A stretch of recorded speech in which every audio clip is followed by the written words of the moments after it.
संपूर्ण महाराष्ट्रामध्ये गाजत असलेली, अनेक पुरस्कार प्राप्त सुप्रसिद्ध लेखक तानाजी धरणे लिखित हेलपाटा या कादंबरीचे क्रमशः वाचन.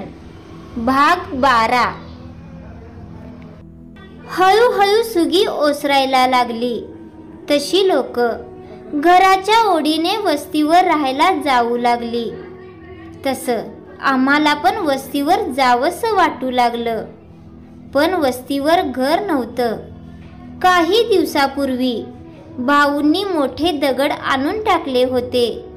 राहुला असताना शंकर कुल यांचे भाचे अण्णांचे चांगले मित्र होते. म्हणून गावची जमीन मशागत करण्यासाठी एकदा ट्रॅक्टर आणलेला. तेव्हा मळ्याच्या पठारावरून दगड वाहून आणले होते. 2-3 ट्रिपा मारल्या होत्या. त्याच दगडाची भिंत अंकुश म्हाळसकर यांच्याकडून घालून घेतली. तो काळ असा होता की गावात 12 बलुतेदारी पद्धत चालू होती. मला आठवते, शेतावर सुगी चालू असताना गावातील सर्व बलुत आपापले घोडे घेऊन यायची व आपलं बलुत घेऊन जायचे. म्हणजे न्हावी, चांभार, मुसलमान, कुंभार, तेली, लोहार, मांग, महार, कैकाडी, बेलदार वगैरे सर्व प्रत्येकाच्या शेतावर जायचे व शेलका पाचुंदा उचलायचे. शेताचा धनीही त्यांना मोठ्या आदबीने म्हणायचे. या वर्षी चांगलं पीक आलंय, कोणताही पाचुंदा उचला. त्या बदल्यात वर्षभर त्यांचेकडून वेगवेगळी कामे करून घ्यायची व पायलीच्या हिशोबानं धान्य द्यायचं. यालाच 12 बलुतेदार पद्धत म्हणायचे. वस्तूच्या बदल्यात सेवा देणे हा उद्देश असायचा. त्यामुळे पैसे नसले तरी कामं मात्र व्हायची. वस्तीवर प्रभू म्हाळसकर यांचे छोटेसे किराणा दुकान होते. त्या दुकानात ओट्यामध्ये घालून धान्य न्यायचे व त्या बदल्यात साखर, तेल, साबण, बिस्किट वगैरे सामान आणायचे.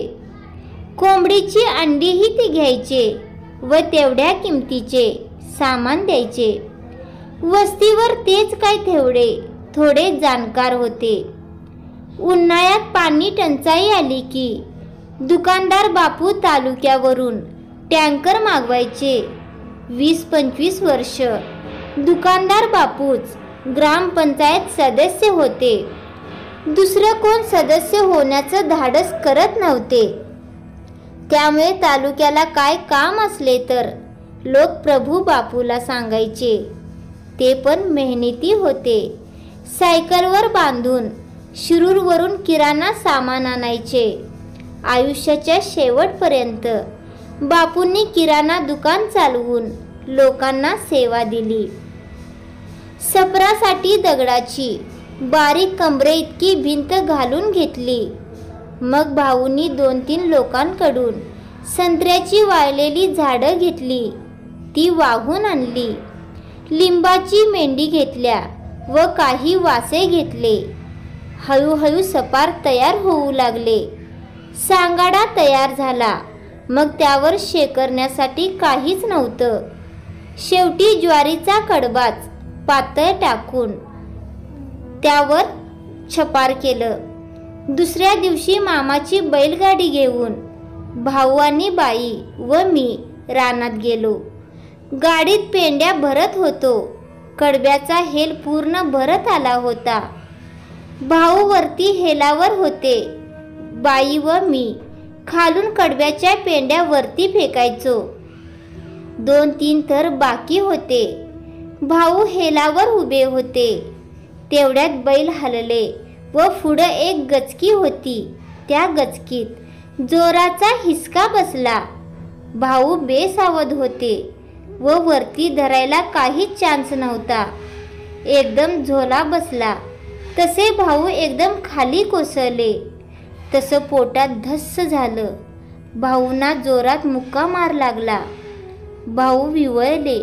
आई ग, मलाही कसं तरी झालं, मेल्याहून मेल्यासारखं झालं. बाई देवा देवा करायला लागली. मी तांब्यात थोडं पाणी दिलं. थोड्या वेळानं भाऊने एक जोराचा हुसकारा टाकला. थोडं शांत बसले. आमच्या जीवात जीव आला. तसा अर्धाच हेल घेऊन आम्ही घरी आलो. 2 दिवसांनी राहिलेला कडबा आम्ही घेऊन आलो. सपार कडब्यानं शेकरून झालं. एक छोटी चौकट व दरवाजा लावला. सपार तयार झालं व आम्ही सर्वजण त्या सपरात राहू लागलो. राहायला घर तयार झाल्याने वस्तीतली मामा मंडळी सकाळ संध्याकाळ घरी येऊ लागली. मग चहा पाणी होऊ लागला. वस्तीत राहत नव्हतो तवर चहाची सवय नव्हती. इकडच्या तिकडच्या गप्पा व्हायच्या. काही मामा लोक विडी ओढणारे होते.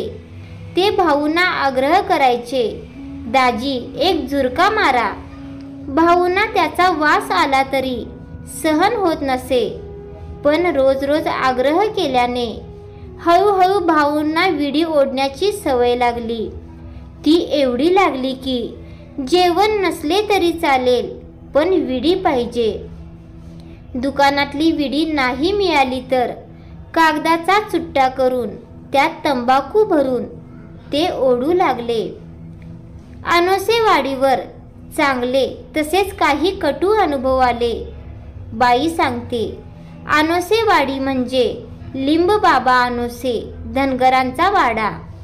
पारतंत्र्यात मेंढरं ओळता ओळता या ठिकाणी या धनगराने आपला वाडा टाकला.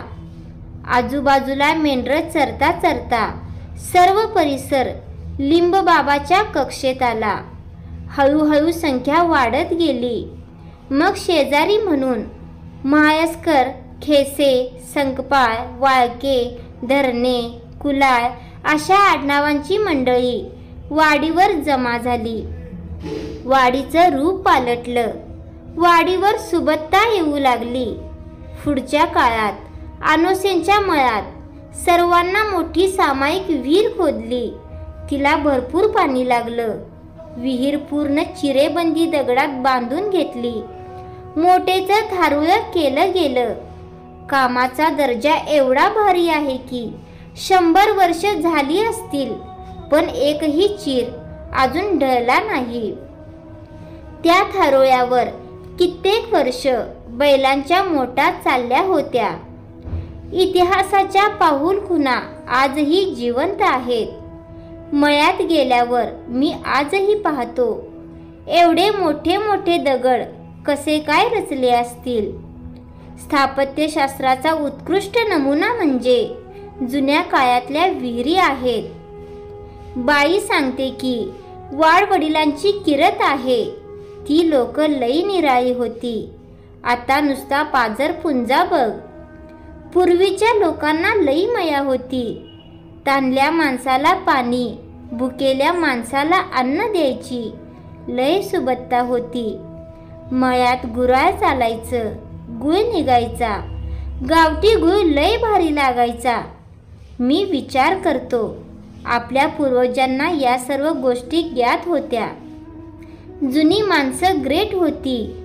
त्यांचे राहणीमान, चालीरीती, त्यांची घरं, त्यांचे आचार विचार सर्वच मनाला भुरळ घालणारे. अनोसेवाडीने ती परंपरा जोपासली होती. मला आठवते, एखादी सासूरवाशीन सासरला निघाली तर अख्खी वाडी मुक्ताईच्या पारावर यायची. मोठ्या हातबीने मुरायकीची पाठवणी व्हायची. प्रत्येकाला आपलीच लेक सासरी चालली आहे असे वाटायचे. बाया बापड्या धाय भोकलून रडायच्या व साश्रू नयनाने बापाची बैलगाडी मुलीच्या सासरच्या दिशेने मार्गस्थ व्हायची. बैलगाडी निघून जायची, पण त्या बैलाच्या घुंगराचा आवाज महिनोन महिने आईच्या कानात घुमत राहायचा, तो माहेरवाशीन परत येईपर्यंत. एखादा सैनिक ड्युटीवर निघाला तर अख्खा गाव त्याच्या स्वागताला असायचा. त्याच देशसेवेचे प्रेम, त्याग पाहून प्रत्येकाच्या डोळ्यात त्याच्याविषयी कृतज्ञता येऊन प्रत्येकाचे डोळे ओले व्हायचे. तो जिव्हाळा कलियुगात राहिला नाही. माणसाकडे पैसा, आर्थिक सुबत्ता आली. लोक गाडी घोडा वापरू लागले, बंगल्यात राहू लागले. मोबाईलचा जमाना आला. एका क्षणात जगातल्या गोष्टी समजू लागल्या. जग जवळ आले, पण माणसे खूप दूर निघून गेली. भावनांचा बाजार झाला. लोक स्वतःलाही विसरायला लागले. आई बाबा, बहीण भाऊ, एकत्र कुटुंब पद्धती लोप पाहू लागल्या. पाश्चात्तीकरणाच्या विळख्यात लोक गुरफटू लागले.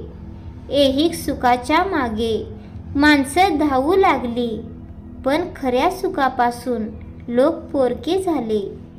प्रत्येक गोष्टीला एक थांबा असतो, पण कळते पण वळत नाही, अशी सर्वांची गत झाली आहे. या सर्व गोष्टीला आपण सर्वजण जबाबदार आहोत असं मला वाटतं. धन्यवाद.